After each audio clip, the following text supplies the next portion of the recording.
Los mapas son realmente geniales, pueden ser interesantes por cómo se ven, por los métodos que utilizan o por los datos que representan o los tres. En este video quiero compartir contigo algunos mapas interesantes e históricos que he encontrado en línea. Vamos a entrar en ello de inmediato, comenzando como siempre con el que está en la miniatura. Si lo miras sin absolutamente ningún contexto, parece realmente extraño.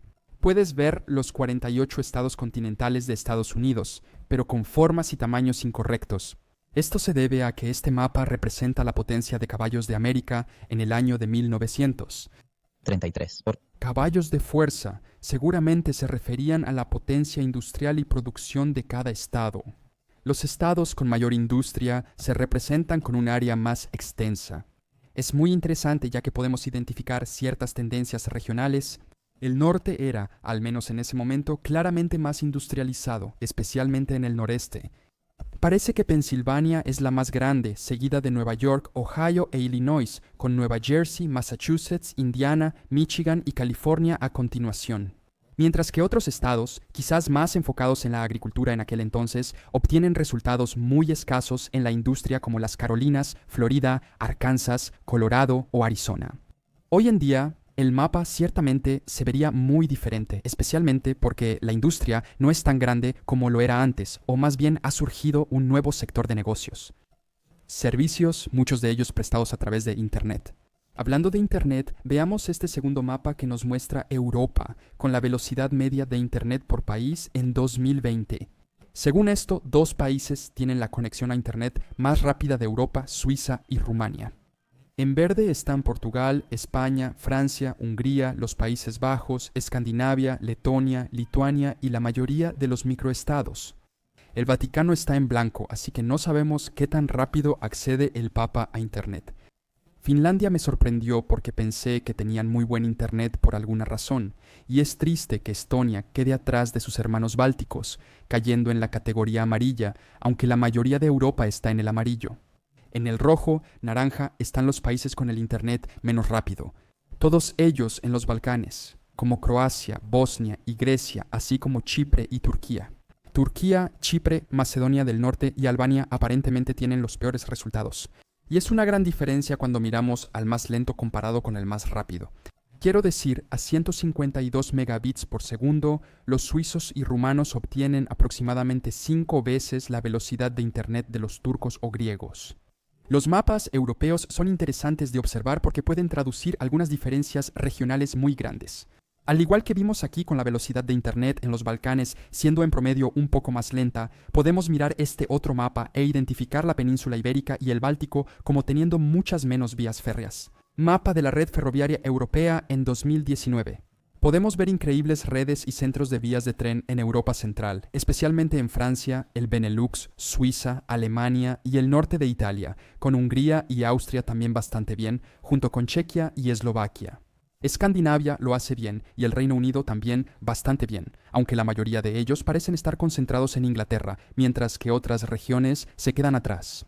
Irlanda tiene pocas o ninguna vía, Noruega en realidad tampoco tiene tantas, ahora que lo veo, y la península ibérica también se queda atrás, especialmente en comparación con Europa Central.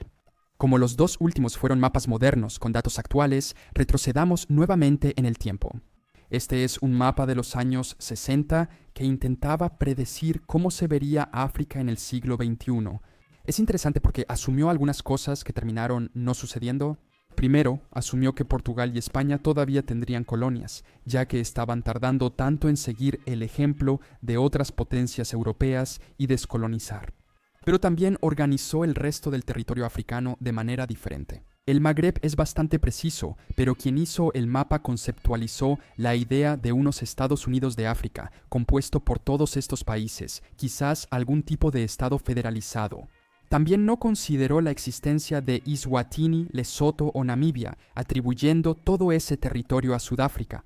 Vio a Madagascar como llamado Malgash y tampoco imaginó a Eritrea y Somalilandia como independientes. Estos países en rojo también serían parte de la Commonwealth como miembros de pleno gobierno, algo que no está muy lejos de la realidad. No es que sea el caso con todos estos países específicos, pero la Commonwealth sí existe y tiene miembros de pleno gobierno en todo el mundo en las áreas de las antiguas colonias británicas. Hablando de colonias, tenemos el ejemplo de una portuguesa en el siguiente mapa.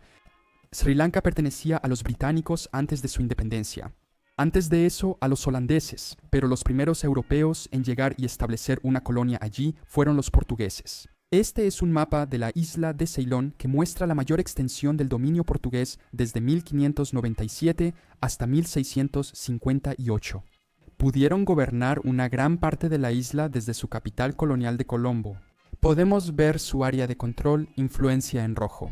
Es importante decir influencia también porque una gran parte de la isla, especialmente en el norte, no estaba realmente bajo el dominio directo de los portugueses, sino bajo el dominio de los líderes locales que aceptaron ser vasallos de los portugueses.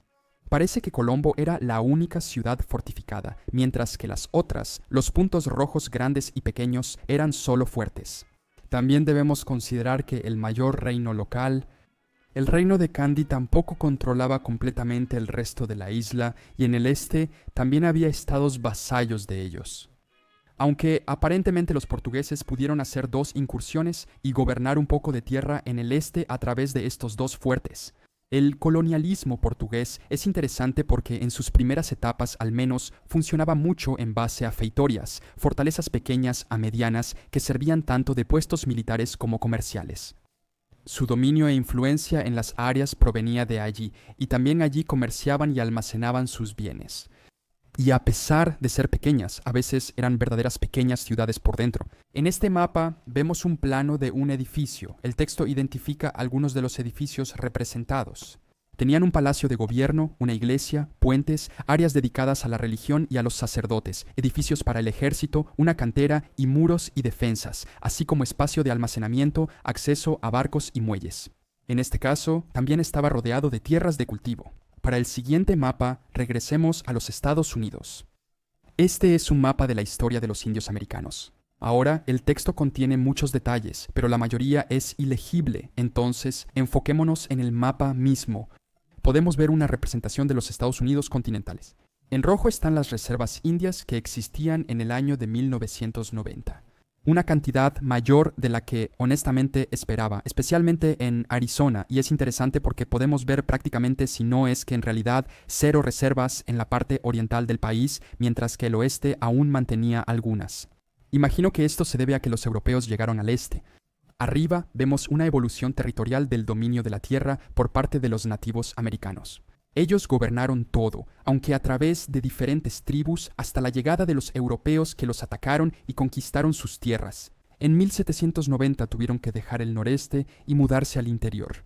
Para 1830, toda la parte oriental del país y la costa este fueron tomadas, y creo que esto justifica la ausencia actual de reservas indias en esas regiones, porque se vieron obligados a abandonarlas hace tanto tiempo. Para 1890, teníamos prácticamente el mismo escenario que se muestra en el mapa de 1990, con solo pequeñas reservas que se hicieron aún más pequeñas en los siguientes 100 años. El mapa señala el año 2090 como la fecha para la Cautu, ya que podría significar la desaparición total de las reservas nativas. ¿Qué hubiera pasado si los europeos no hubieran llegado a América? Este mapa inventado plantea una interesante posibilidad alternativa. Propone la idea inventada de América, tanto del norte como del sur, como un continente que no existe y cómo se habría visto inicialmente el colonialismo europeo si ese no hubiera sido el caso. Aún incluye el Caribe por alguna razón en este escenario. El imperio colonial francés, pero especialmente el británico, correrían el riesgo de no existir, porque comenzaron la exploración marítima y la colonización bastante más tarde que los primeros países europeos en hacerlo, Portugal y España. En lugar de llegar a las Américas, los 2 reinos ibéricos habrían llegado al este de Asia. Quizás se habrían establecido en el Caribe, que en este escenario estaba frente a la costa de Japón, al sur por alguna razón, y podrían haber usado eso como punto de partida para su colonización de Oceanía, con Portugal colonizando Papua Nueva Guinea y el norte de Australia como Nuevo Algarve, las Islas Salomón siendo llamadas Azores del Sur, y España tomando el sur de Australia y Nueva Zelanda. En este escenario, los holandeses también habrían logrado colonizar parte de Australia, como algunos argumentan que en realidad podrían haberla descubierto, mientras que los británicos colonizarían parte de Siberia y algunas islas del Pacífico. Los franceses solo tomarían una parte de Malasia y sus posesiones en el Caribe. Otro mapa que señala bien las diferencias europeas es este, donde podemos ver el porcentaje de energía utilizada por cada país, que proviene de su propia producción de energía eólica y solar. Los 5 primeros países son Dinamarca, el único que logró cubrir más de la mitad de su consumo de energía con energía limpia, luego Irlanda, Alemania, Portugal y España, mientras que otros se quedan muy atrás. El Reino Unido y Grecia están cerca del 25%. Lituania tiene un 39% en el mapa, pero no está en los primeros 5 lugares. No estoy seguro de cuál es el error, si es el valor o que no aparezca en los primeros 5, mientras que los otros lo hacen bastante mal. Chequia, Eslovaquia, Hungría, Noruega y Suiza ni siquiera alcanzan el 5% y muchos de los Balcanes parecen tener en realidad 0% en energía solar o eólica. Francia me decepcionó con solo un 8%. Y finalmente, este mapa de la ciudad de Venecia, que no tiene otro punto que lo fascinante que es para mí, que toda la ciudad simplemente existe en una isla y que sus edificios e infraestructuras llegan hasta el mismo borde de ella. Oh, y también se parece a Patricio de Bob Esponja. Así que esos son algunos mapas interesantes e históricos que encontré y quería compartir contigo. Si deseas más videos sobre mapas, házmelo saber en los comentarios y suscríbete para ver futuros videos. Gracias por ver, nos vemos la próxima vez para más conocimiento general.